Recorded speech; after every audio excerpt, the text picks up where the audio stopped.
Come on. Started. Well, start. Yes, I want to start it. And all right, let's do a countdown. 3, 2, and 1. Hey, folks, welcome to Square Media Studios, and this show is The Project with me, Steve Rutherford. Thank you guys for watching and paying attention. Make sure that you subscribe to the show. That's very important that you subscribe. That means that the more people, that means that at some point in one of these decades that I could actually monetize this thing. Who knows? On the show today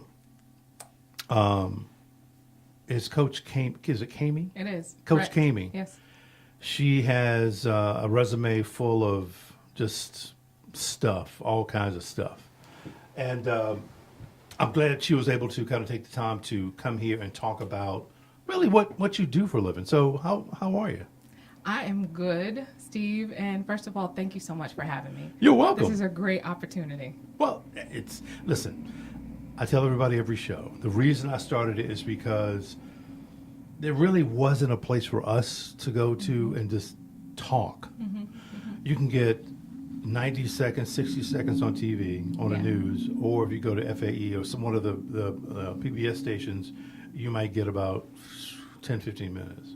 Here, there's no time limit.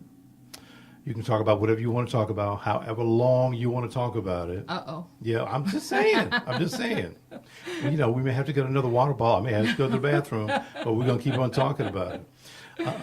If you feel like cussing somebody out, you can cuss them out. Oh, wow. Yeah. Wow. Yeah, Okay. that has happened. Has it really? Yes, it Oh, has. my. I didn't see that podcast. Well, it only lasted a couple seconds. Interesting. Yeah. Okay. But Okay. it happens. Yeah. But yeah, that's why I started it. Yeah. So, and it's one of those things where I set on the idea for a year. Mm. I'm like, and it finally hit me in November of 18. I'm like, what am I waiting on? Hmm. And because I'm like, I have all the gear. It's stupid for me to just sit here and just say I'm going to wait for the right time. The right time is now. So I did it, and it's been pretty good ever since. That's awesome. Yeah. And ironically enough, you started out by asking like what I do and to talk about that. Right. That is a great segue into what I do, describing what I do as a coach, as a certified coach, is helping people really connect to the fact that now is the time. Right. Mm-hmm. To go ahead and move forward on the goals that they have in life, Mm-hmm. on some of the dreams that they have, or even as small as just some of the changes that they want to make, whether it's in a relationship, whether it's personal, whether it's professional. Right. As a catalyst coach, that's exactly what I do. It's funny. I'm glad you brought that up. So you have, I think it was on LinkedIn. got? This says you're saying your catalyst coach. Yes, as in yours. Right, and it's trademarked. Yes. That was must have been pretty important to you to trademark that. Why was that? The word catalyst is really important to me. Mm-hmm. And as a coach, putting those two together, if we look at the definition of catalyst, right? You look at it being a person or a thing or an event that stimulates change. And as a certified coach, that's exactly what I do when I work one-on-one with individuals or when I work with teams, when I work with groups or organizations. I come in there and disrupt comfort zones. Yeah. Right? Yeah. Dissolve excuses. Yeah. Do what I have to do to stimulate the change that is ultimately my client's goal. So let me back up for a second. Yes. Let's get into these kinds of things, but where are you from exactly? So, I love this. I have to make sure that I shout out to everybody, right? So I was born in Michigan. Oh, okay. Shout out to Flint because I'm a Flintstone. Yeah. All right. And then with my parents, we moved to Kansas. Gotcha. That's where I was raised, Topeka. And go ahead, I'm listening. Yeah, no, I was raised there, and then we moved to. No, we stayed there. I moved to Missouri and then to North Carolina. So what brought you here from Missouri? Work, Yeah, I mean, yeah. is the official answer. And you've been here how long now? This is my adult home. Right, So right, I have been here for quite some time. I've been in North Carolina for quite some time. Right. I actually first moved to the Raleigh-Durham area. Yeah. I was working at North Carolina Central University. Oh, yeah. That's the job. Right, That brought me here. right, yeah. And at that time, my background was actually in higher education. Right. And I saw myself like continuing to maintain that journey. Uh-huh. And that did not happen. Yeah. By my choice, but it didn't. And so Excuse me. then, interestingly enough, I moved to Charlotte because while living in the Raleigh-Durham area, I was visiting Charlotte a lot. I'd established a client base here. At that time, I was working heavily with McDonald's Corporation and doing some vendor level kind of things. But with you them. were still at the university? No, not at okay. that time. Okay, not at gotcha. that time. All right. So by then, I'd started my coaching. Gotcha. Right. And just bringing me up and down the road a lot. And it gave me an opportunity to get a feel of the city. Sure. To really Yep. establish some connections here and eventually move here. Wow. Well, welcome. I'm glad you're Thank here. you. Me too. Like I'm some, welcoming committee. Of course you are. Right. Yes. What is your degree in? My undergraduate degree is in psychology. Okay. What you say that like something clicked for you. It did. What is that? It'll come later. It'll come Yes? later. Yeah, it will. You'll know when Are they you- go.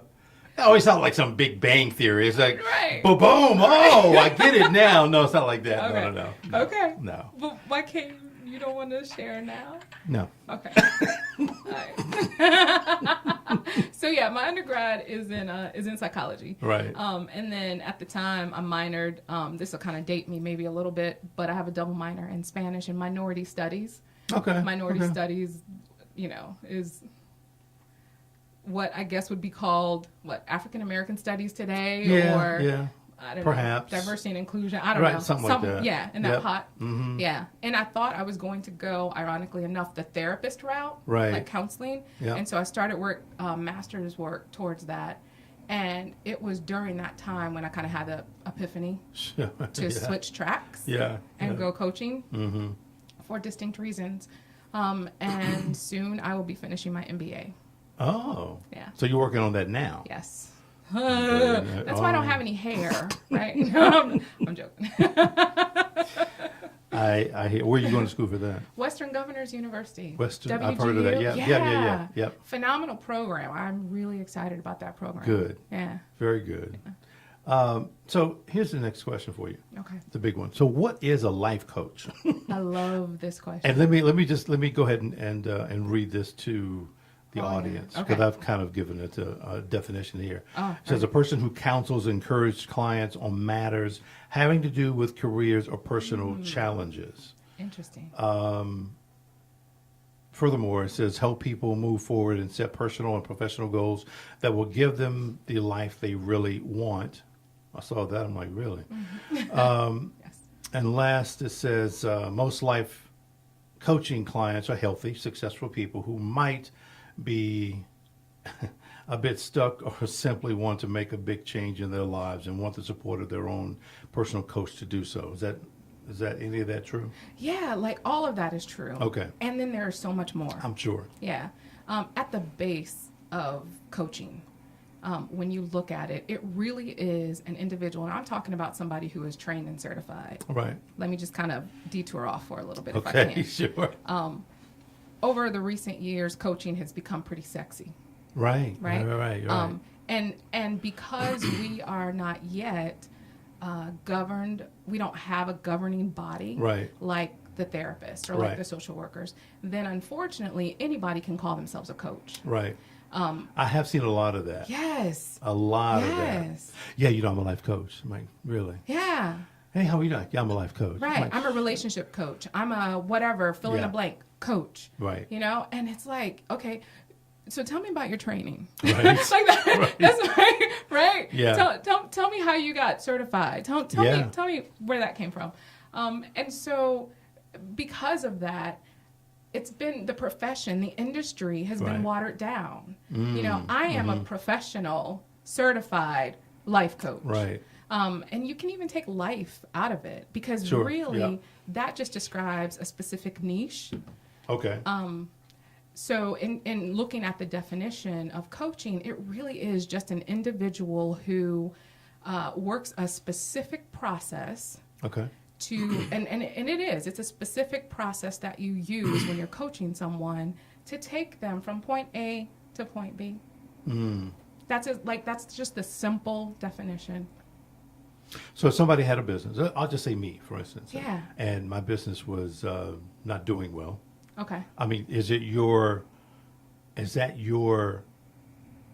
you help them to kind of elevate or bring them out of this gutter or something? I have worked with small business owners Right. who a couple of instances where their business, it wasn't necessarily that it wasn't doing well, Right. but they had just sort of hit a plateau. Right, And wanted to leveled take off, it, wanted to take it to that next level. Yeah. That's exactly what we did. Right. Because it's a process that I'm following, and because I'm not a consultant, I'm a coach. Yeah. I don't have to know the industry, Sure. Yeah. right? Yep. Yeah. Wow. Interesting. Yeah. So here's something for you. Okay.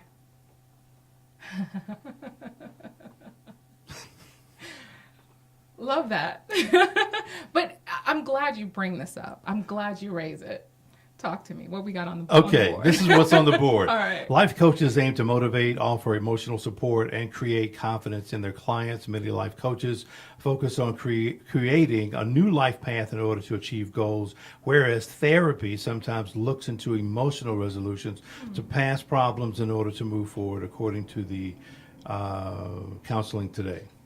Okay. Well, according to Counseling Today. Counseling Today, Yeah. that's their definition. Okay, there it is. It's theirs. That's their distinction. Right. Right.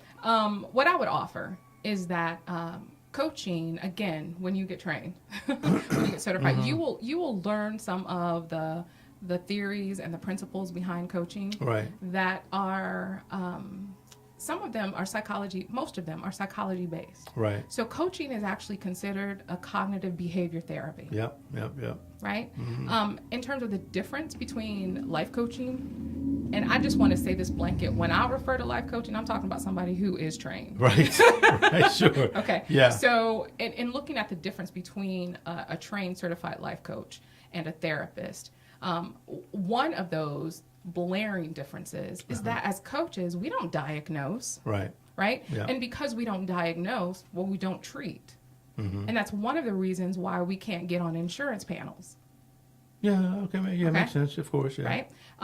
Also, as a coach, I am really more concerned with clarifying where you are now, helping you do that, and helping you clarify where it is you want to go, Right. helping you devise a plan to get there, and then holding you accountable. So let me ask you this: if there is no governing body, right? How can the I lost my train of thought. How can the certifications be legitimate? Right. Like, how does it regulate? How is Right. there regulation? Exactly. That's a great question. And for coaches, it's a voluntary thing. So we have. You mean, I'm sorry, it's voluntary to do what? To become certified? No, it's voluntary. There's a voluntary board that we submit ourselves to regulate us. Okay. Right? So when you are literally like a professional coach, and this is Right. what you do, there are a couple of organizations like the International Coach Federation, Okay. and that acts as a governing body. Now, are they? I mean, to cut you off, but are they kind of moving ahead to become this governing body? Yes. Okay. As well as some other groups. Sure. Right? Yeah, yeah. It's kind of Everybody's like kind of who can vying get to for the right, There you right. go. Like who can Yeah. get to the finish line the fastest. Yeah. But as an industry, as a profession, we're lobbying. It's interesting. We're lobbying now kind of the same way that social workers lobbied Sure. before they were held on the same standard as Right, therapists. right, yeah. Like we're going through that same thing right now. You know, well, let me keep going because I have a list of questions for Uh-oh. you. Oh, no. let me call this out. Yeah. Between therapist and life coaching, therapy helps really individuals kind of reconcile the past. And which one does this? Therapy, gotcha. right, Yeah. right. And so looking at, what are the things that happened to me growing up that are still impacting my life right now, right? And for individuals, for individuals who have not reconciled that, I will refer them, if they come to me for coaching, then I will refer them to one of the therapists that I work with. So have you been in situations, and I'm sure you have, where you recognize that you can't take that person from where they are now and above because they've got something in their past holding them back? Correct. So you can, okay. Yeah, and it's interesting, and we're getting a little nuanced here, but there are certain things that, sure, working with a coach, you can help get past, right? But I'm talking about really some of the deep-rooted kind of psychosis. It could be like kind of child thing. molestation. It could be, I mean, that. It Or could be. It could be, right. Sure.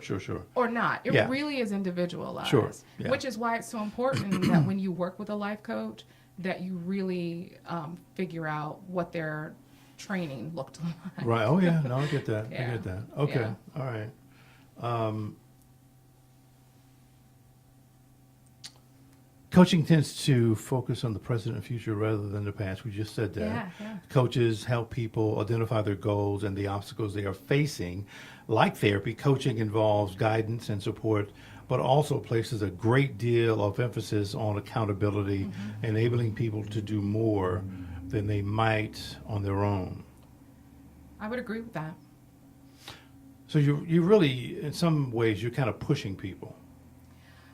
With their permission. So, of course, yeah, Right? yeah. Yeah. But I'm not saying you're tying people up and beating them, but right. But I mean, even in that. damn it, you're gonna do it. Right. Or I said so. Right. Yeah, but even in that push, I mean, even that language, it's a guide, Uh-huh. right? Uh-huh. It definitely is a guide.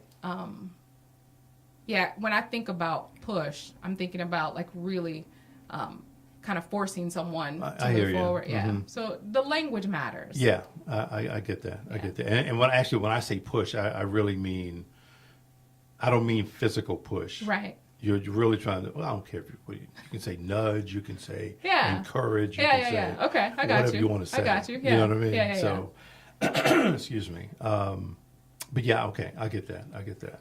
So here's some of the questions. Okay.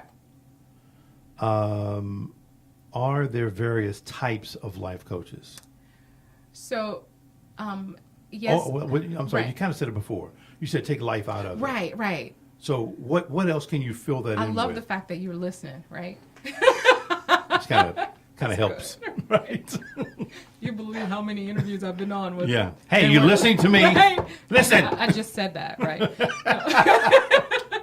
Right. But, yeah, exactly. So there are all kinds of coaches.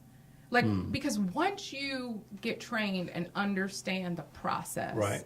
then depending on your passion, your interest, then you can determine your niche. Like, there are coachings in terms of kind of how close the lines are between coaching and therapy. Right. There are some coaches who are not therapists, right?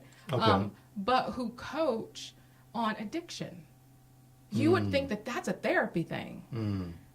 But it, I get it. right, yeah. I get that. Yeah. I get that. Yeah. So you can, but again, you can take life out of it and just, you could say I'm a whatever kind of coach. Right. So I have experienced, like in some of the coaching groups that I'm a part of, Right. there are relationship coaches, there are leadership coaches, there are folks that just say life coach, there are financial coaches, there are spiritual coaches, there Right, are, right. like I said, addiction coaches, all kinds, business coaches, Do you think executive that? coaches. Do you think that those titles will be narrowed when there is I guess, a governing body?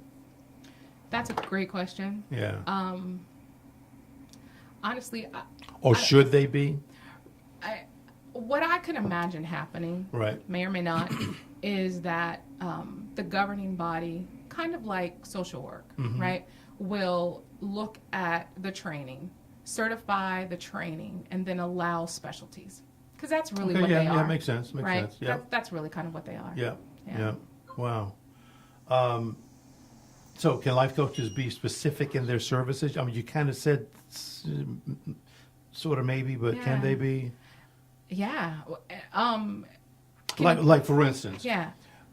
if somebody says, "Listen, I'm a life coach. And my specialty is helping small businesses that up to $20 million," or my specialty is only in the IT community. I mean, is that fair? Does that make sense? Absolutely. What I think is happening is that they're just further developing their target market. Oh, yeah. Which is like they have totally zeroed in on it. Yeah.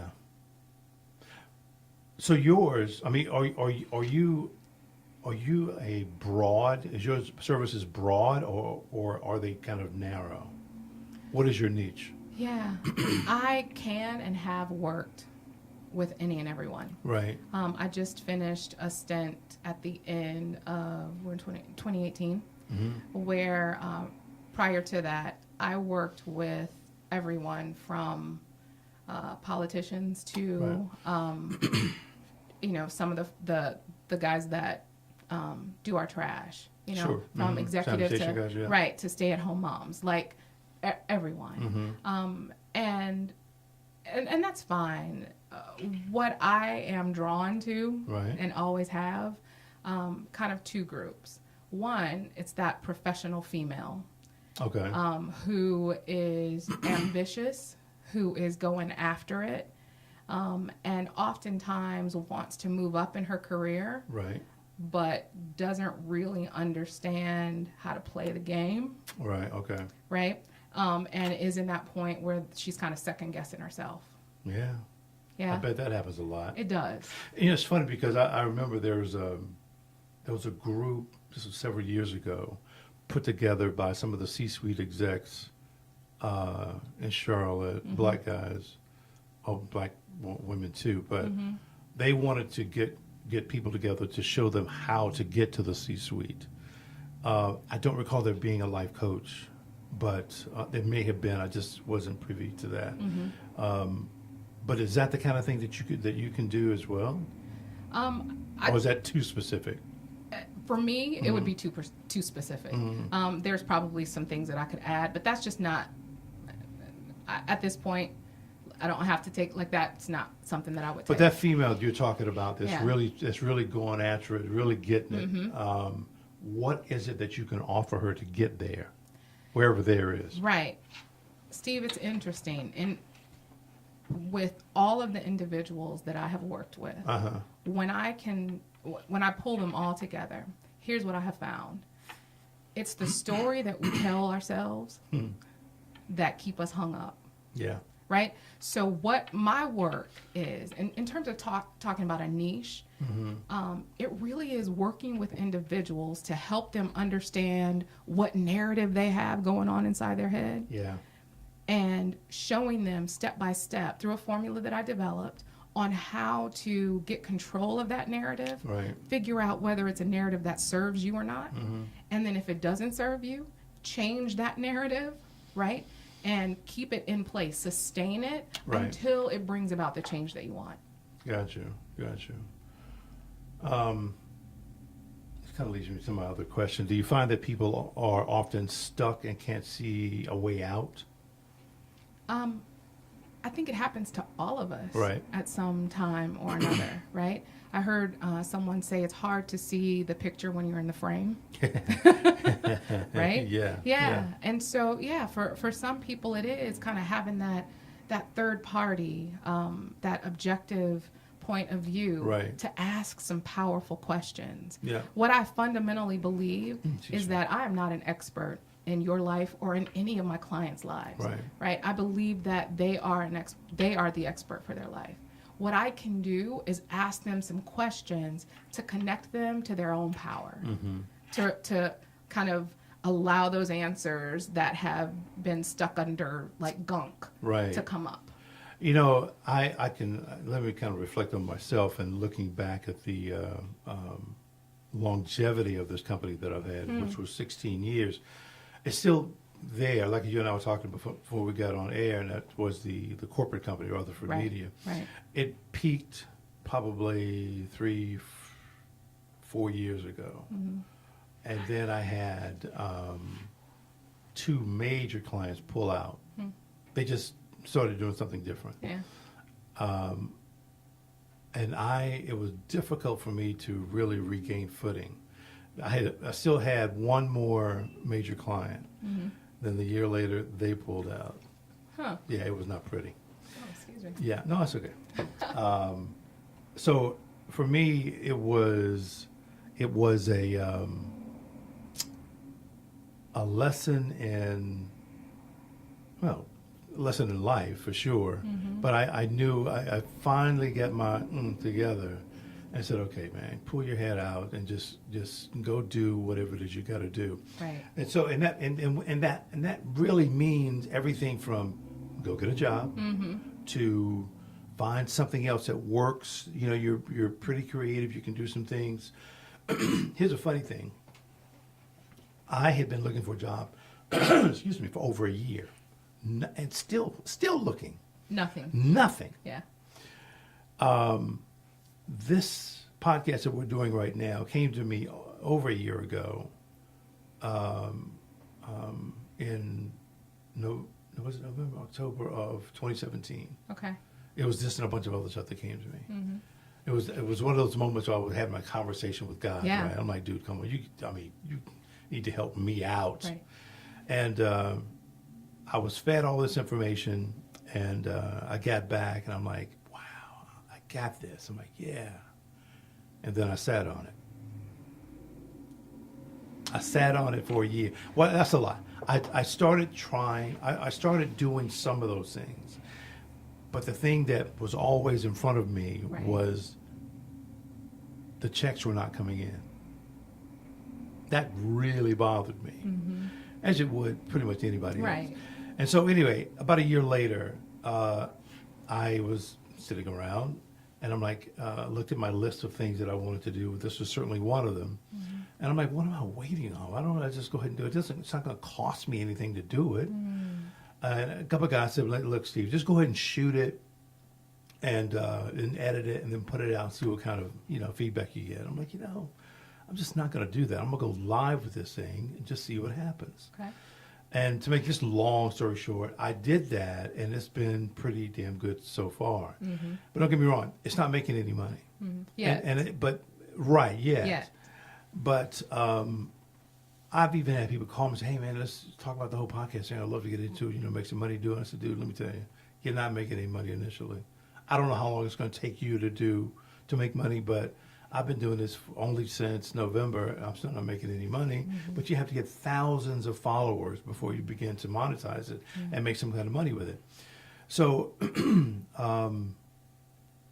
that's kind of where I am right now. But the good thing about it is I feel so damn good about what I'm doing with this because, again, I wanted to open this platform up to people so they can come on board, come here and talk about things that they want to talk about. Mm-hmm. Maybe it's what they're doing, the services that they offer, what kind of business they're in. Are they too sick of being an entrepreneur? They want to go to get a job like me. Right. Whatever the case is, you know what I mean? So, and it's been good. I mean, I've had everybody from politicians to people who want to run for office to you to other people, and it's been very, very good so far. The feedback has been really good. Yeah. So.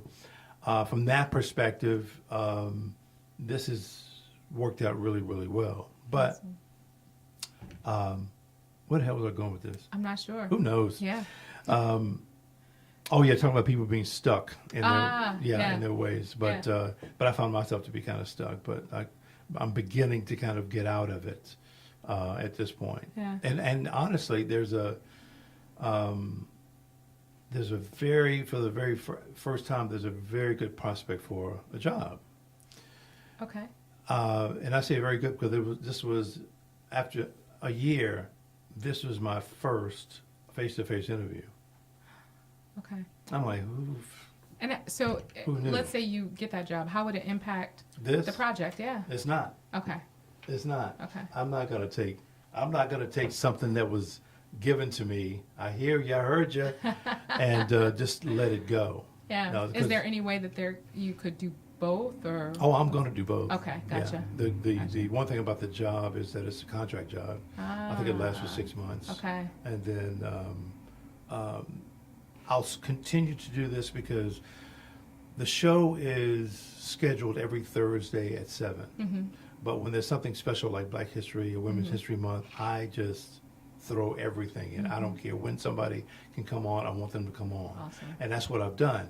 And speaking of Black History, that month I had 15 or 16 shows, and I was blown away. I'm like, damn, you got to be kidding me. But for Women's History, y'all showed out. Yeah. There's like 27 shows I'll Well, end up having. I'm going to tell you, like where we are right now in the universe. Yeah. Black women. Isn't it something, you feel something too? Oh yes, absolutely. Yeah. And I mean, I believe that it really is all women. Like there is I this agree kind of with that. cohesive Yep. unit that is emerging. But particularly, I believe that what Black women have been doing for years, let's just Right. say since the start of time, Yep. that it's kind of like the light is being shown on it. Finally. Yeah. Yeah. Yeah. And so it's not that we're doing anything different, No. but we're visible. Right. Right? There's an awareness there that wasn't there before. Exactly. And that's an awesome thing. I agree. I own that. I agree. I don't want to get too deep into this political stuff, but it's funny to me, funny and sad and crazy when I think this is the last election, people would say, I can't vote for a woman running for president. I'm like, why? Well, that's a woman. I'm like, are you a caveman? I don't understand. But anyway, that Well, was... we have already established that you're a little more forward thinking than most. Well, I suppose. I suppose so. Thank you very much. Oh, yeah. Okay. Uh-oh. So, in what you do, Yes. does it help to have a degree in psychology or any degree that that is kind of people-centered? I got you. Yeah. Hence That's why I wanted to... Right. Hence of course. Right. At the beginning. So, for me... And obviously, I did not know that you had a Right. degree. Yeah. Right. Okay. Yeah. What I do in terms of helping people like really change their narrative Right. has to do with understanding how the mind works. Yeah. And that is the thing that connected me to psychology to begin with. I fell in love with it. This is actually in high school when I took Right. my first psychology class. And, understanding that it is the study of the mind and Yeah. how the mind works and impacts behavior. Yep. And all of that is so good to me. Like it's delicious a little bit, right? Yeah. And so the answer actually though is no. You don't have to have, or it's not, I wouldn't even necessarily say it's beneficial Really? to have a degree in psychology. Understand at the base of coaching, there is a process. You learn the process, Okay. right?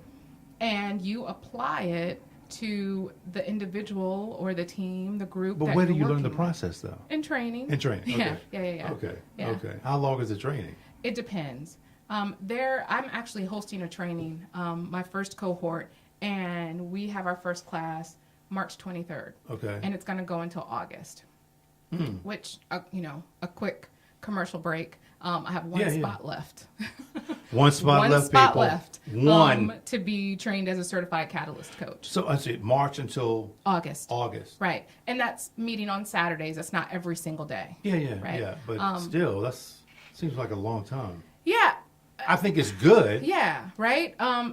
There's stuff that you need to learn. Because here's the thing: had you said to me, "Yeah, it's a 2-week training," Right. and I'm like, "Oh, wait No, a but, minute." But wait, because Okay. the shortest training I believe I have heard of, and this is something that's ICF certified, right? It's ICF approved. And ICF is the International Coach Federation. Gotcha. Is actually a weekend training. However, it is literally Friday morning to Sunday evening, and you are in Oh, class. you're burnt out. Right. So it's an They intensive. hammer it's you an with immersive. stuff. Right. Yeah. Right. But isn't that really specific though? It's very, and this is it's not a dig or anything, but when you have that type of training, you go over the fundamentals. Okay. right? So then you're kind of left to pick it up after you finish that training and Right. hone those skills. But is it the same kind of training that you're talking about that goes from March to August? They will get those fundamentals when they do my training. Okay. They'll also have, probably in my training, more opportunity to practice. Sure. And it's the practice, that's how we get good. Sure. Right? That's Yeah. how we get the confidence to go out and Yeah. help some people. Got you. Yeah. Wow. So yeah, that's where the whole psychology thing came from. Yeah. Oh, that's why I'm That's like, no, good. I can't tell you right, Right, now. right. It'll come back. Right. So that was kind of weird though I mean, who knew? I didn't know. Yeah. Wow. Yeah. This is a good one. Okay. Now,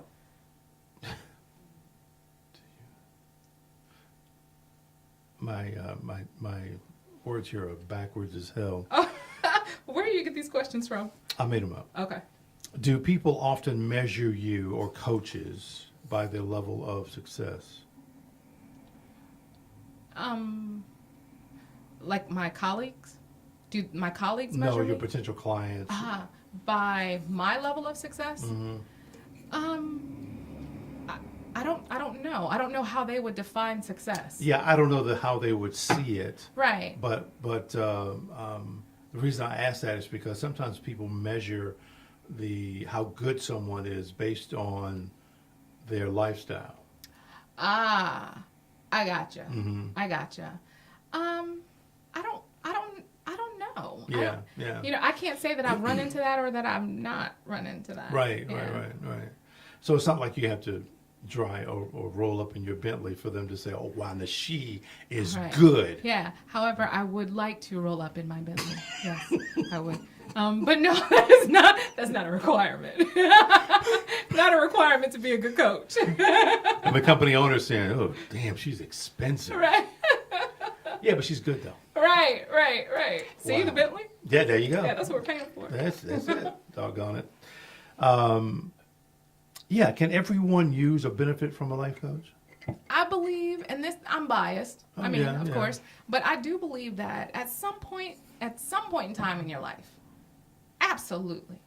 So Yeah. it's funny because I wrote that question, or as I begin to kind of get into this whole thing,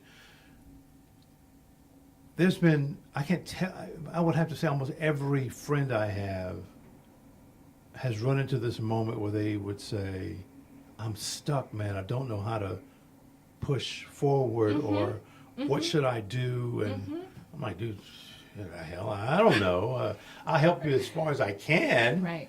But it's Right. almost like you need to have your own personal life coach. Absolutely. I Yeah. have clients who like that. They don't necessarily want to have a 6-month commitment with me, Right. Or a year commitment, but they just want that. They want you on demand or something?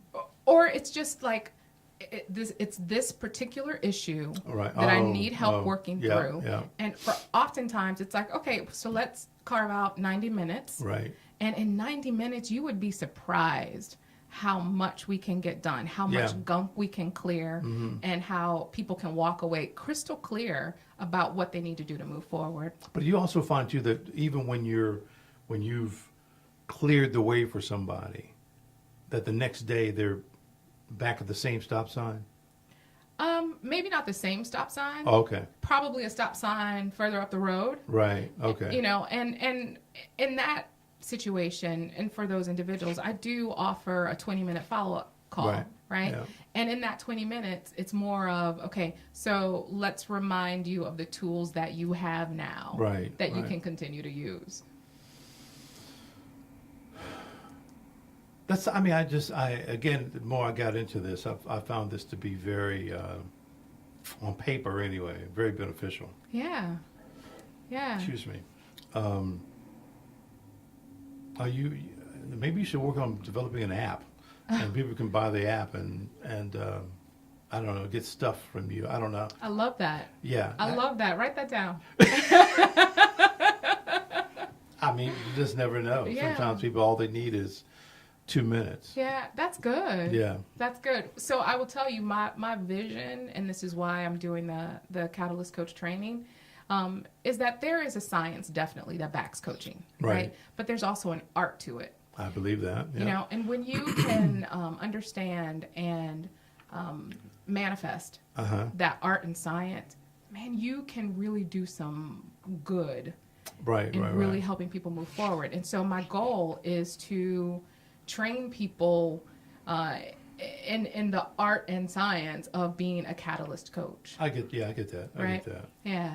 God, there was just one thing I wanted to make sure that I asked you about.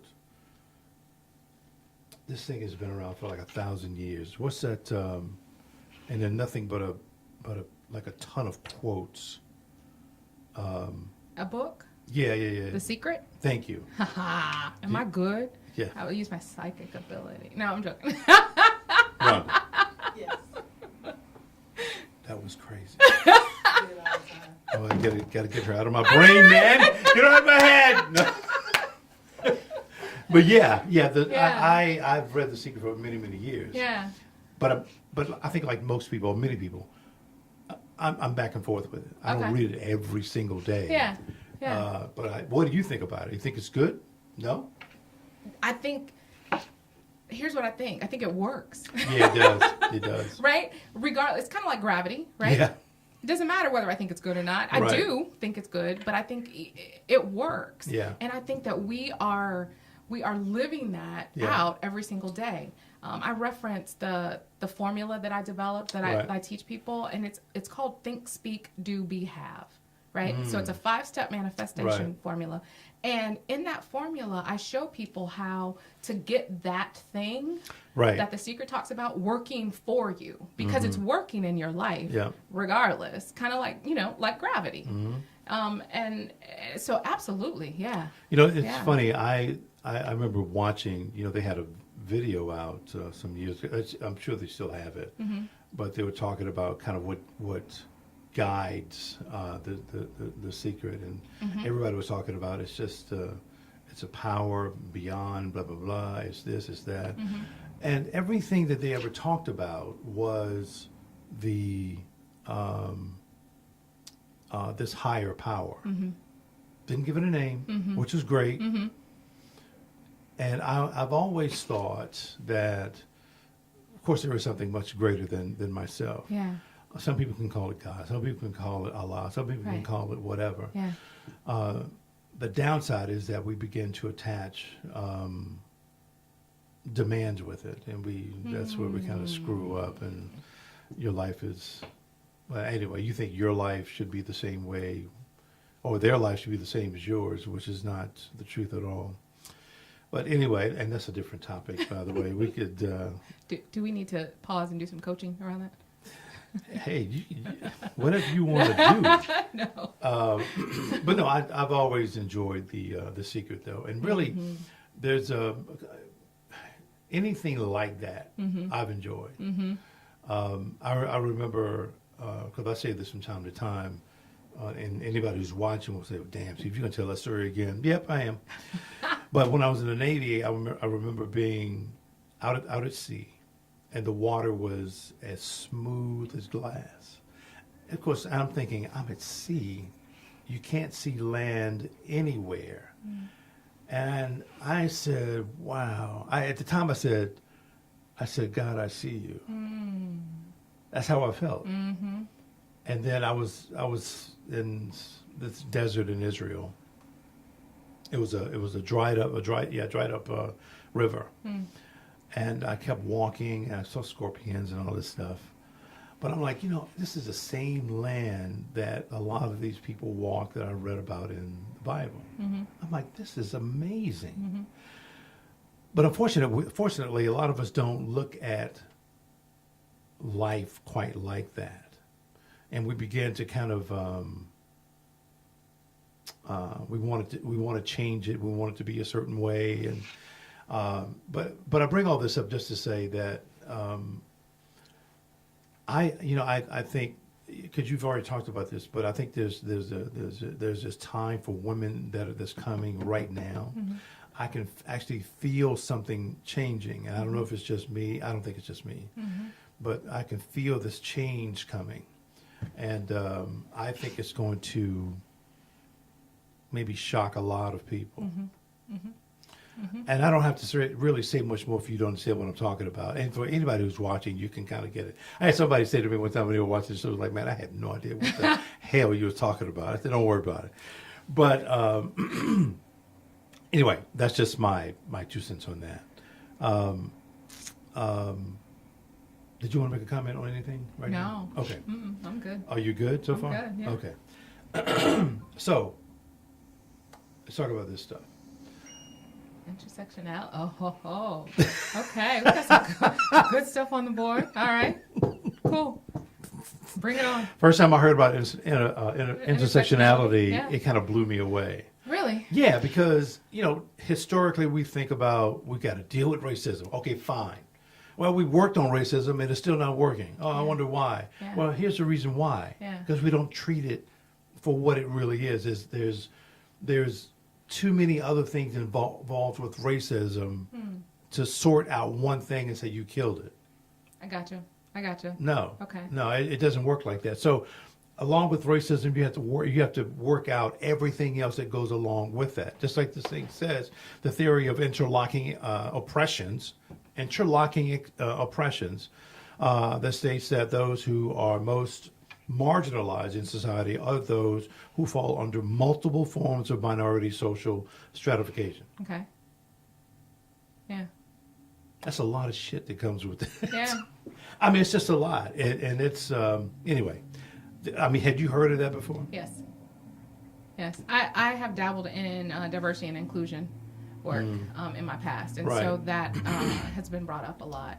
Really? Right. And it helps too in coaching and understanding that the individual that you are working with is experiencing things on multiple levels. Yeah. It doesn't have to be racism. Right. It can be anything. Yeah. But depending on kind of what's the best way I can say this? How they identify, right? It can hit them on multiple levels. Right. Yeah. Right. I saw one example where it talked about, I think they had 3 people, a white guy, a black guy, and a black woman. Yeah. And they said the white guy is probably not going to experience anything, but the black guy is going to experience racism because he's black, and that might be about it. The woman is going to experience racism and gender issues. It seemed like there was a third one. But anyway, the point was she's going to experience a lot more than the 2 guys are going to experience. Because quite frankly, listen, I would love for this to change by the snap of my finger, but black men, historically, we've got to do better in treating our queens 1,000 times better. I agree with us, and I'll say this: not even narrowing it down. I'm not saying white men don't do it; y'all do it too. But I want to go broader than that. Okay, sure. I think as humans, Right. we just need to do better. Oh, no question. Right? I mean, But I I was just understand. here. I was just on that. I do, Yeah. right. But even under the intersectionality, it really is about difference, It is, yeah. right? Yep. And racism is a little small piece of the pie. It is. Not Yep. minimizing it at all. No. It doesn't no. take any, it doesn't devalue it. As a coach, though, Right. I'm able to kind of like see things more broadly. Yeah, Does that that makes make sense. sense? Sure. Yeah. Yeah, okay. yeah. Mhm. Okay. That makes sense. Yeah. For example, and I kind of have to, if I am coaching an individual who, in our coaching session, reveals and is comfortable enough with me to reveal who he supports Right. politically, right? That maybe makes me cringe Right. and still come out with success for him, Sure. Yeah. right? Uh-huh. Yeah. Yeah. Okay. I get it. Okay. Oh my God, I get it. Yes. So code switching, Yes. the practice of alternating between 2 or more languages or varieties of language and conversation. Oh man. I don't know. Black folks have been accused of that forever, but I think if you are able to speak any other language, Yeah. you are code switching. I'm not saying code Oh, switching that's good. is a bad thing. That's good. You like that? Yeah, I do. Because that broad way of thinking, I Yeah. like that. Yeah. Yeah. So I've heard a lot of, I've heard people, maybe if they speak Spanish, right? Yeah. They'll start off with Spanish, but they're going to say something else in English. Yeah. That is classified as code switching, Oh, unfortunately. I didn't realize that. Yeah, it's freaking stupid. But And how do you feel about that, Steve? it's dumb. Okay. But, well, I'm sorry. It's dumb that we would even consider that to be any kind of, in a negative way. Okay. Oh. So what if you can speak two different languages, three different languages, and you Right. mix it? Yeah. Hell, guess what? Most of us can, I want to say most, but a lot of us here in this country can only speak one language. Yeah. So are they defining code switching then as like they're looking at the dialects as Yes. different languages? Yes. Okay. Yeah. I get it. For instance, I get it. back in the day, it was Ebonics. Right. Yeah. Dumbest damn Urban thing. vernacular. Er, You remember that? exactly. Yeah. Yes, Yeah. yes. So that was still classified as code switching. Uh-huh. Yeah. Give me a freaking break. Yeah. But code But- switching. Oh, sorry. What were we gonna say? Oh, no, I was going to actually share an experience. Yeah. So I was talking with an individual we had not yet met. Right. We were on the phone and But you tricked him. But go ahead. her Her. and it was interesting because there was a specific shift in the conversation when I said something, I Right. don't even know what it was, to let her know, and I didn't do it on purpose. Right. But she put two and two together. Oh, I'm talking to a sister. Right? But prior to that, I didn't know Right. what her race was. Yeah. I was just carrying on. And when it clicked for her that I was black, Yeah. she started talking to me in a different way. Yep. Of Right? course. And then Of the course. conversation became more relaxed. Yep. And it's really interesting because it's like, that wasn't planned, but it is sort of, when you've grown up like I did, where, and I've experienced this, where you go for an interview Right. and you can see when they look at you like, oh, I know that look. You didn't know that I looked like this, right? Before I Yep. showed up for an interview. Yep. Yeah. Yep. So Exactly. it's an interesting kind of thing. Yeah. Yeah. Code switching is also that situation. What movie was it? Was a movie where Danny Glover was in it. I can't think of the other guy's name, but he worked in a call center. One dude worked in a call center. But Okay. code switching is also about us talking right now, right? Yeah. But tomorrow morning, I got to go to the 9 to 5. Yeah.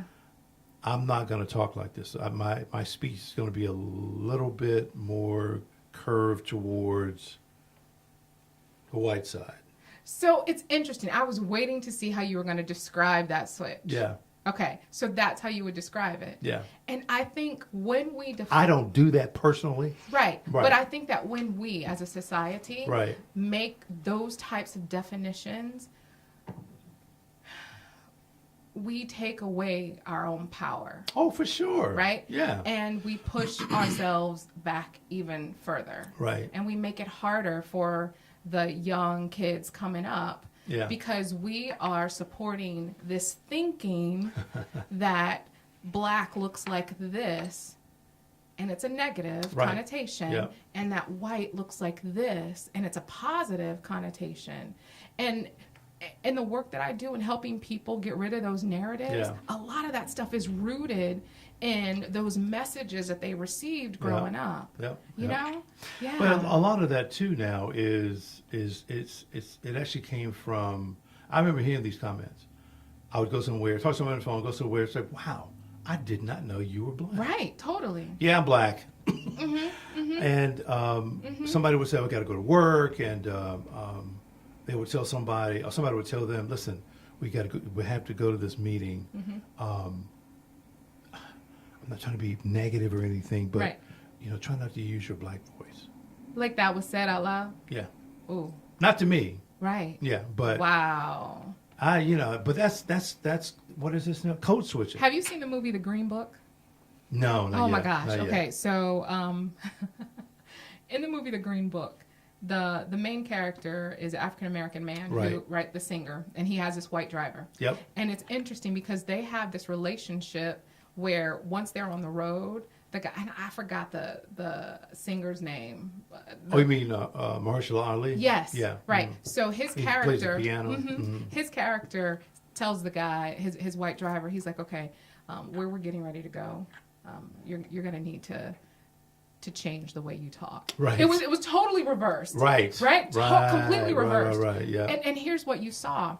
The driver decided, and I'm stipulating he was a white driver because it matters, right? Yeah, in of this course. Yeah. Sentence.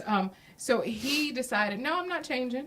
Like, this is who I am. Right. If they can't understand me because of my southern drawl or whatever, Right. like, so be it. And Yeah. he said, well, then you're going to have to stand outside. Mm-hmm. Like, you have a choice that you can come in because you are white. Right. But if you can't get your enunciation and like your Right. communication together, then you're going to be outside. Yeah. And you saw him outside with, at those times, were, you know, the help. The help. Yeah. Right. Yep. Playing games and stuff, you know. Yep. And it's like, wow, that's what it looks like.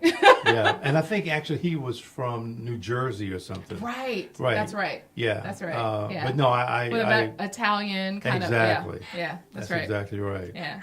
Wow. Right.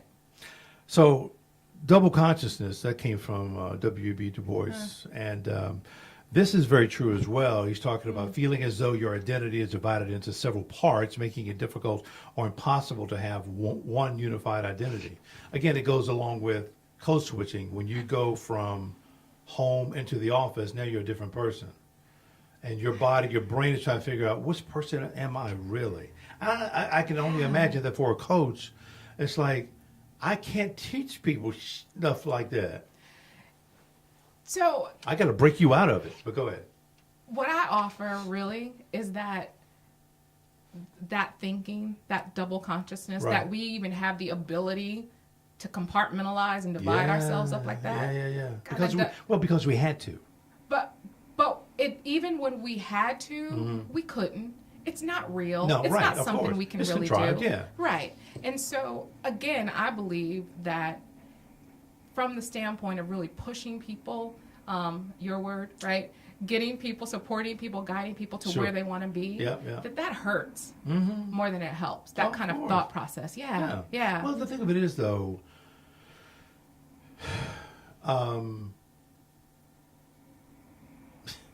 if you go back to, I mean, I don't know, you can go back 40 years, you can go back Yeah. 140. Yeah. Those that ran the country wanted everybody to be like them. If you want to get ahead, you have to act like us, sound like us, and do like us. That's kind of changing. That's one perspective. Yeah. Right? Yeah. Another perspective is that we assimilated as a means of staying safe, For sure. Right? I agree with that. right? We got along. What is it? Get along, go along to get along. Something like that, yeah. that kind of mentality. Have you ever heard of locus, internal locus of control, external locus of control? No.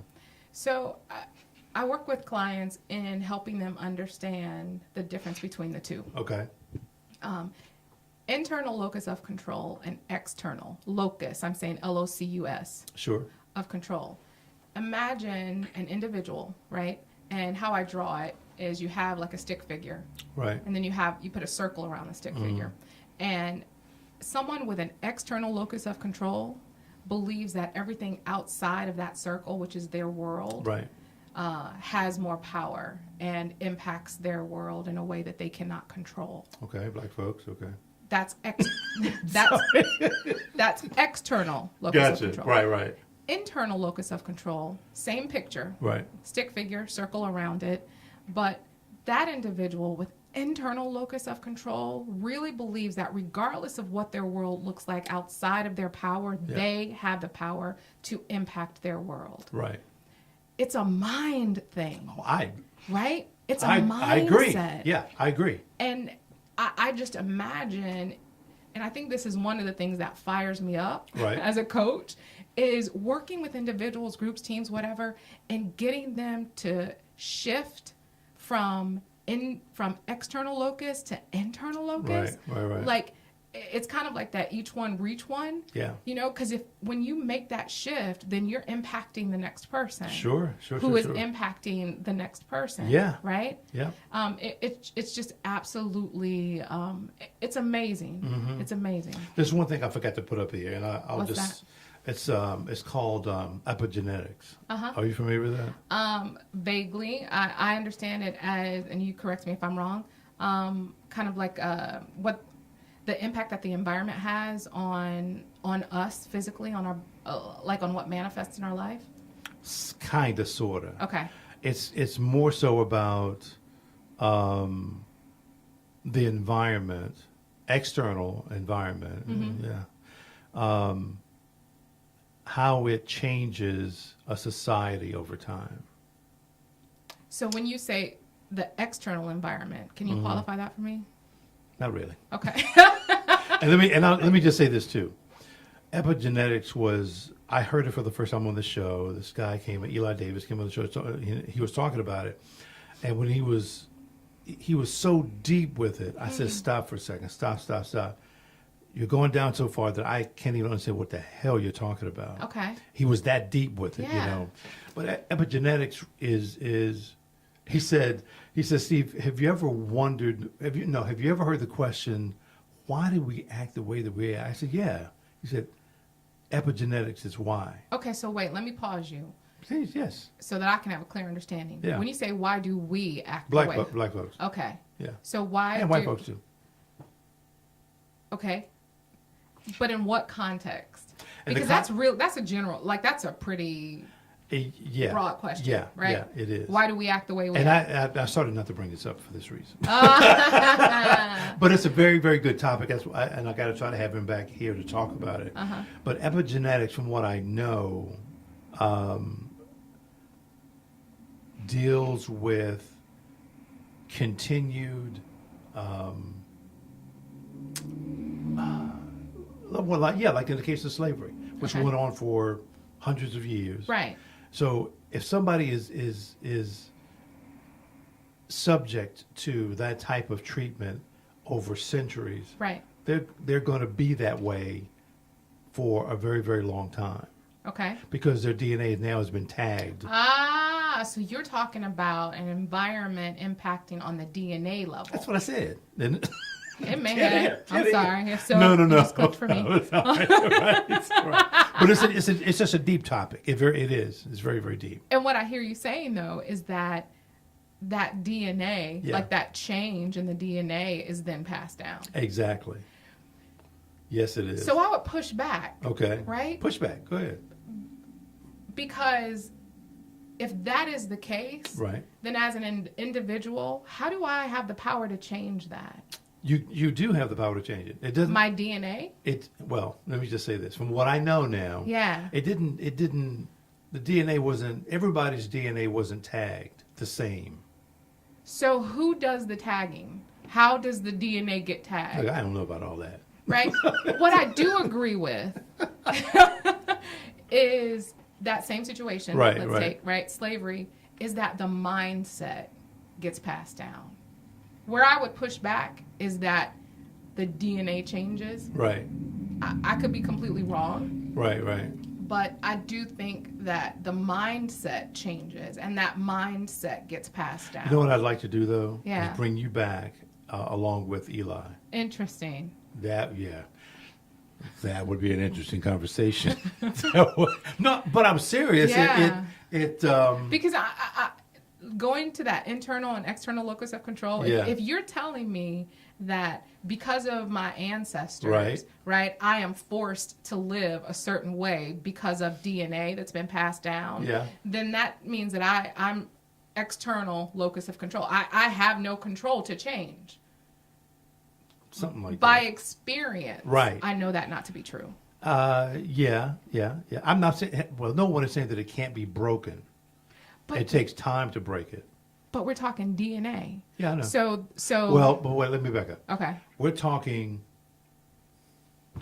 They call them tags. Right. How that is on your DNA, I don't know exactly. Okay. It doesn't change your. It doesn't permanently change your DNA? So, I grew up in the black church, Okay. right? My father's a pastor.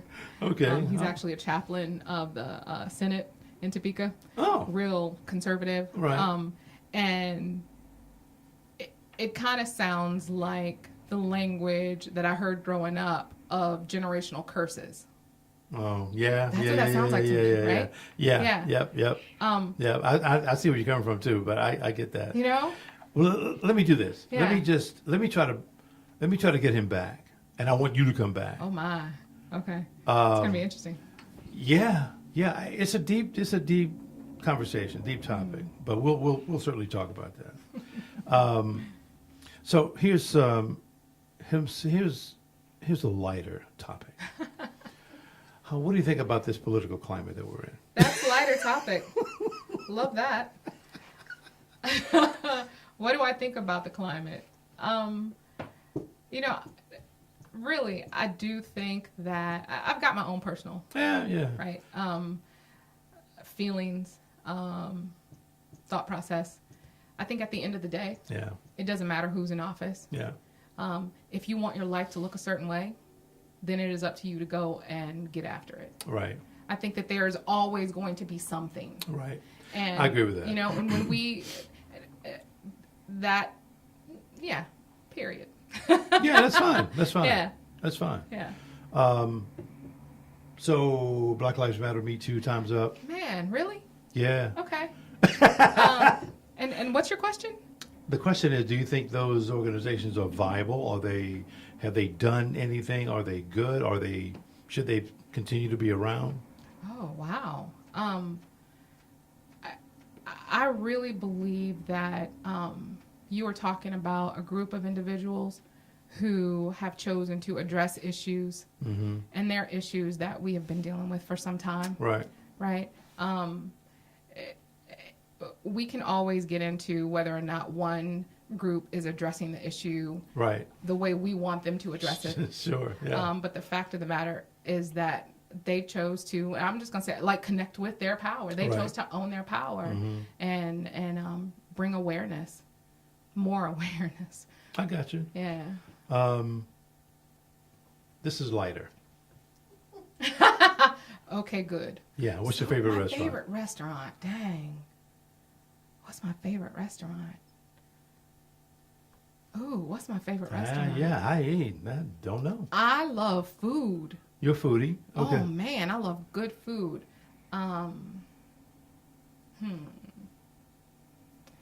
So, I love Ethiopian food. Yeah, I'll be okay. It's not, but I don't have a favorite restaurant. Is copper Ethiopian? No, it's Indian. It's Indian. Okay. Yeah, All it's right. Indian. I love Indian food. Yeah. I like copper Yeah. too. Did you want to name some others? No, I don't care what you. No, I'm just asking. hungry right now. So that was helping me. Okay. Like I like immediately pictured copper and just some Indian food. Yeah, that's nice. Good stuff. Though. It is. Yeah. It is. So, what's your favorite drink? Seriously? Yeah, or cigar too. If you smoke cigars. Dang. I love a good glass of a nice red wine. Yeah. Like a dry, wet red wine. Okay. Yeah. I love water. Yeah. I have a favorite. I have a favorite soda. I don't drink soda often, but when I drink soda, it's got to be root beer. Oh. Yeah. Yeah. What's that other drink that's like a root beer? A caramel? No. Like a cream soda? Cream soda. Okay. You like that too? I do. Yeah. I do. Yeah. I knew what you were talking about. Right. Yeah. Right. What's your favorite place to travel? That I've already been. Doesn't matter. Like I want to go to Dubai. I've never been. Yeah, me too. Do you really? Yeah. Yeah, I want to go. Yeah, I want to go to Dubai. Yeah. But anywhere that's warm, that Right. has some sand, Yeah. like some water, Right. I'm all for it. Right. Yes. Yeah, for me, it's just give me, white sand and blue water. Yes. So good. Yeah, we want to go to South Africa. We want to, a place you want to go. Right, right. but, yeah, I love that stuff. I Yeah. love traveling. Yeah. Yeah. That's nice. Here's a good one for you. Okay.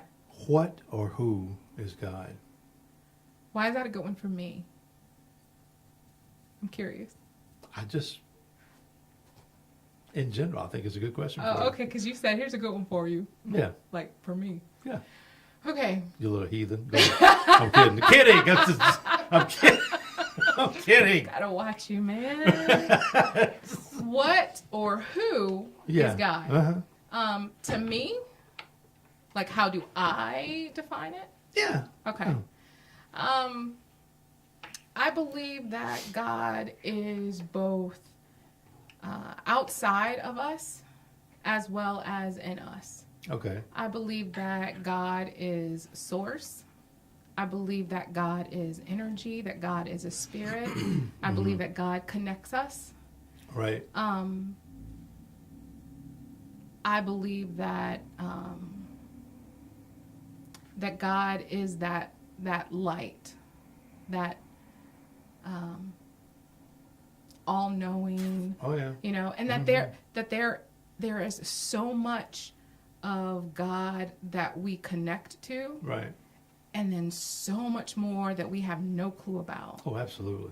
Absolutely. And I think oftentimes we get hung up in thinking that what we have connected to defines God. Yeah. Oh yeah. And that's where we get into, then you don't know God. Right. Because, right. right? Or you're not connected to God Right. because you're not connected to God in the same way that I am, right? I don't believe that God, Excuse even me. though oftentimes you hear a lot of people referring to God as He, I know. Yeah. you know, I go back to my dad, right? And he came to visit. He and my mom came to visit one time, and the church that I was attending, they were very intentional about saying Mother, Father, God. You're right. Yeah. And Yeah. he was looking at the bulletin, and on the back of the bulletin, it was saying, you know, like some of the tenets of the belief, and we don't believe that, you know, God can be both male and female because God is a spirit. Like, that's Right. how they defined it. Yeah. And after church, he's like, what is this? And growing up, I learned a whole lot about the Bible. I have a background in ministry. I Right. was a minister for some time. And I had to challenge him. Right. Right? And I said, so you're telling me that as a spirit, God is a He? Well, no. Okay, well then why can't God be Right. a, because God is neither of those. Exactly. That's exactly right. Right? Yeah. That is so true. Yeah. That's so true. Yeah. I've had these conversations with people about God or what they believe God is, Yeah. and Yeah. so forth and so on. I'm like, and most of us are, unfortunately, we're just short-sighted. You know, we think that God is contained in that Bible. Or not even the Bible. I mean, you find people in other faiths who, like, they're locked into what they believe. Sure. And I think that is awesome because, like, that comes up in our coaching sessions. You know, for a lot of folks, there has to be some type of spiritual connection. Sure. However it's defined, Yeah. right? And the challenge comes when you think that your connection is the only connection. That's exactly right. Yeah. That's so true. I'm trying to work out the details now, but I've got a Hindu priest coming in, and he's going to talk about that. And I had someone in earlier, and I said, what did I say? I said Hindu religion. He said, no, it's not a religion. It's a way of life. Ah, I'm like, that's good. I like that. That's good. Yeah. Yeah, that's good. So, but yeah, I'm going to have this guy come. He's a Hindu priest, and he's going to be talking about all this stuff. So Yeah. it'll be kind of cool. Okay. Do you disavow other religions? No, I don't. Why not? I just threw that. Oh in there. yeah, I'm like, you know, it's exactly for the reason that we said. Right, right. If I did, I would be putting myself in that place of being God. Right. No. Right. I mean, like, how do I know? To me, it's the crux of faith. You know, faith is choosing to believe in something that you have no evidence for. Right. Right. And so, That's so true. Isn't it? Right. Yeah. And so the fact is, what I believe to be God, I have no evidence for that. No. And for those folks who say, well, no, it's backed by science, well, then there's no faith. Because you can't have faith where there's evidence. Right. Right? Right. Yeah. Right. Yeah, that's Wow. just my my thought process. Later on, too, I'm guessing next month sometime, I'm going to have a, what is she? A minister, but I forgot her faith or whatever. Yeah. But she's going to be coming on and talking African about. American? Yeah. Is she a priestess? I don't know. I mean, I just don't get into all of that stuff. Yeah. So. You might want to brush up on that before she comes. Yeah, well, I mean, I'll find out what a real title is, but I'll be calling people bishops when they're really not a bishop. I do that on purpose. Ooh, Hey, bishop, that I'm not a sounds a bishop. little petty. It is. Okay. Yeah, it is petty. I'm I getting like to being petty. know this man. Right? Being petty sometimes is not a bad thing. But I'm bringing her, really anybody here to talk about religion versus spirituality. Oh, yeah. Interesting. Do you believe every single word in the Bible? Right. And those kind of things. And so Okay. I want to bring somebody in from every faith, if you will, as much as I can, Yeah. and just see what they're talking about. Yeah. This is that kind of platform for it. Okay. Yeah. That sounds good. You're disrupting some comfort zones. Well, I'm not sorry, not sorry. No, I mean, I am totally for that. That's where growth exists. Right, I agree. Yeah. I agree with that. Yeah. Absolutely. We are at the end of the show. Are we? Yeah. Awesome. Did you have a good time? I did. Can I just plug my Plug contact away. information? Plug away. For those that are watching, if you do want to connect with me, I am at Coach Cayme everywhere, social media, Instagram, Facebook. My website is Cayme Andrea, and that is CaymeAndrea.com. If you are interested in getting trained as a Catalyst coach, as I mentioned, we have one slot left. So I would strongly encourage you to reach out to me quickly, as the folks in my Catalyst tribe is what I call it, were made aware of that earlier today. So I don't even know it might not still be. But yeah, we've got some good stuff happening. That's cool. Yeah. How long you been doing this again? Long time. 8 years, 10 years, 20? About 17 years. 17 years. Wow. Yeah. Wow. Right. Like, so when I say that out loud, I'm reminded of how old I'll turn this year. 35 or something like that? Sure. Yeah. That's exactly what it is. That's what I'm talking about. Love that. Yeah, I'm turning 50 again. Too. Oh, my shirt. Do you like my shirt? Did you read it? No, I couldn't Okay. see all of it. Okay, Oh, let's there see. we go. Can you read it? Love fiercely, Uh-huh. forgive quickly, Yep. do no harm, take no shit. Okay, Those are my- SHIT is not really there, but Right. But I'm sorry. Hey, I said it. That's it's what it. not That's my what. shirt. Hey, I Yeah. like it. This is my rules of engagement. Yeah, that's good. And teaching people how to actually follow those with themselves, Right, right? The right. relationship that they have with themselves. Yeah. And then allowing that to pour over in your engagement with others. I've been I should have asked you this early on. What's that? And if you can't answer it, don't answer it. Okay. How'd you get the cut on your lip? Oh, no. I have never been asked that before. No. Wow. Love that. So, no, here, and it's a great lesson. Right. It's a lesson. It was a hard life lesson for me in stress. Oh. They say stress can kill you. Yes, it can. And the cut on my lip Right. was because the time in my life had gotten so stressful Wow. that I had started bleeding internally Oh. and developed, I think once they went in, they finally found like maybe 22 or something like that bleeding ulcers. What? Had no clue. I just thought I was tired because I was doing so much. Yeah. And passed out because of all the internal Sure, bleeding. yeah. And when I passed out, I hit my head and busted my lip. Wow. And had to stay in the hospital for a while, get several blood transfusions. Was that here in Charlotte? It was in Charlotte. Yeah. Wow. Yeah. Wow. I mean, and I was one of those individuals who internalized a lot. Yeah.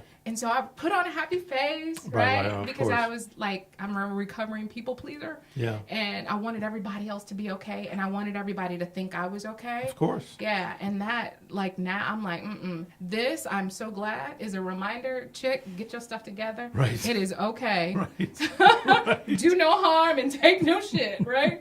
Oh, yeah. Exactly. Yeah, absolutely. That's Absolutely. awesome. That's awesome. Yeah. Wow. Well, thanks for answering that. Thanks for asking. Yeah, no, you're welcome. great You're question. welcome. Hey, listen, tomorrow on the show, we've got Shamika Rhymes. Uh-oh. Put that up there. Nice. Shamika Rhymes is on the show. She's a writer and journalist. Awesome. She's been in the game for a minute, been writing stories for a lot of different magazines and publications and news agencies and those kinds of things. So she and I are going to be getting together and just talking about stuff. Honestly, I don't know what we're talking about, but she's going to be here, and we're going to be talking. All right.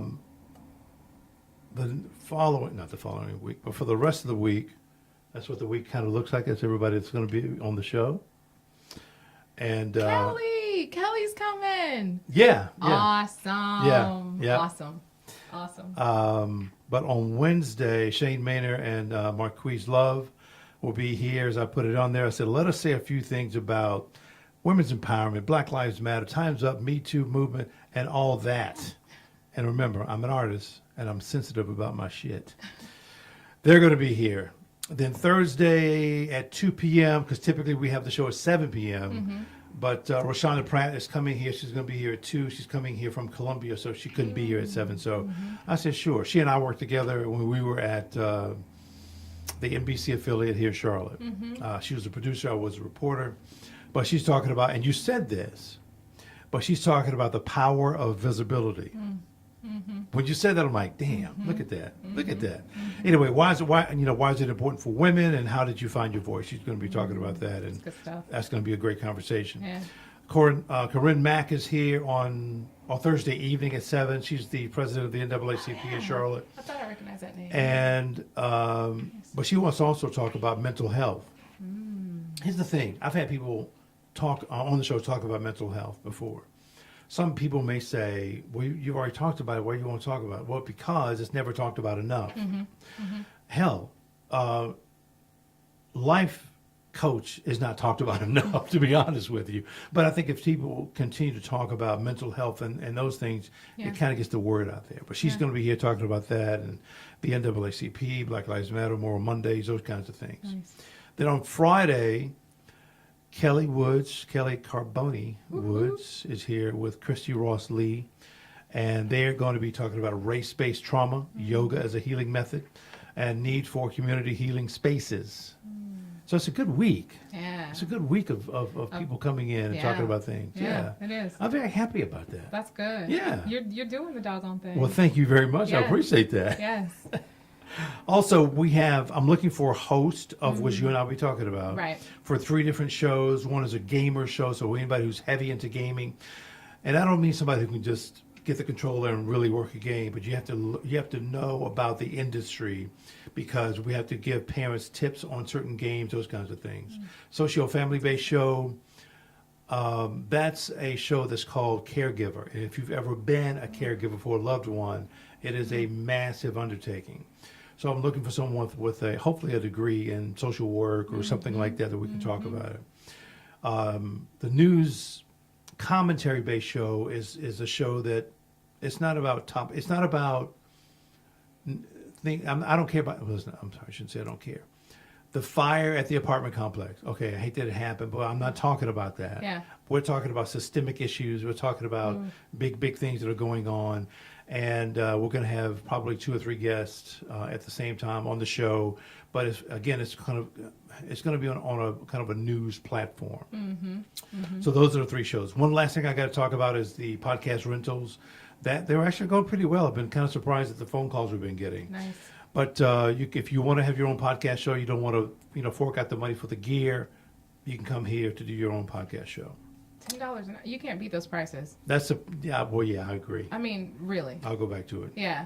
You can't beat those prices.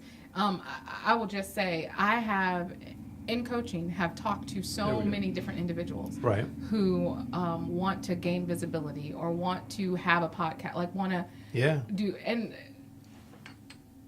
if you guys are watching, like, Right, let's all right. let's take the excuses away, Yeah. right? And Yeah. and I mean, here you have an individual who has the setup.